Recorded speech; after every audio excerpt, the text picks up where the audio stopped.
Coach Dav Whatmore, Yeah. Kolkata Knight Riders, and then Sourav Ganguly didn't find a place. In fact, he didn't. Sure. He was unsold in the IPL auction. Nobody, he didn't find a place with anyone. Anyway, but the fact of the matter was I took over from John Buchanan after 2 editions. So I came in on the 3rd edition, and I had an inherited group of which Sourav was captain, and it was a privilege to coach a team that was captained by Sourav, who led India really, who put India on the map in many ways, as a very strong leader and a good player himself. So I was looking forward to that.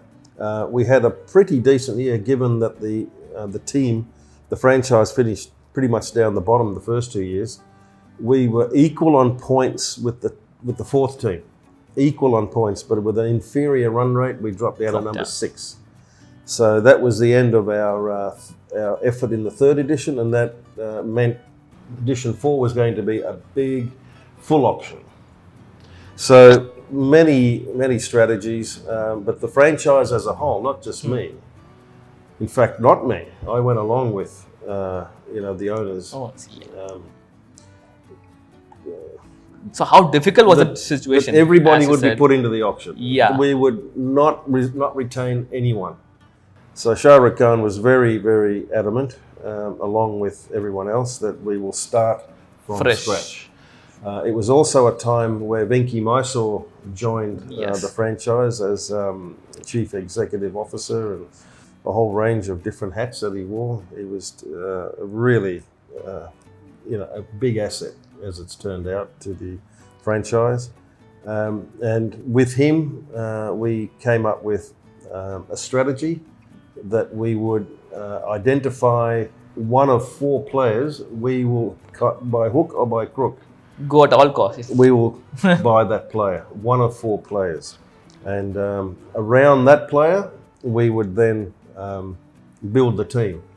We were also allowed to have local Indian players as well. Yes. So we also had an opportunity to slot in 3 or 4 of those. So I knew where they would fit in.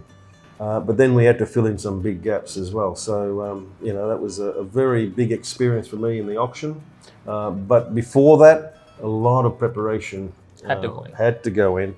And all our meetings with Shah Rukh Khan was never before midnight, which is very difficult for me, who's a person who loves to go to bed early and get up early. But it was, as I said, a really big learning curve. The team decided not to go for Sourav Ganguly. In fact, none of the teams bid for Sourav Ganguly in that auction. And then how did you see the responses? There were various responses from various fraternity. Public got annoyed, saying that how can KKR not go for Ganguly? Well, the way it turned out was, I guess, it's a matter of fitting in players into different areas. And it just happened not to fit in, simple as that. We were very keen to pick up 1 or 2 other potential players. As it turned out, we never really thought we'd get Jar Kallis. But the opportunity came up at the time, at the auction table, an opportunity, so we went for it. So by getting Jar Kallis, it throws your whole planning into a little bit of a, makes you think more on your feet, and to still create a good team, which we did. But with Sourav, it was just one of those situations where it just didn't fit at the time.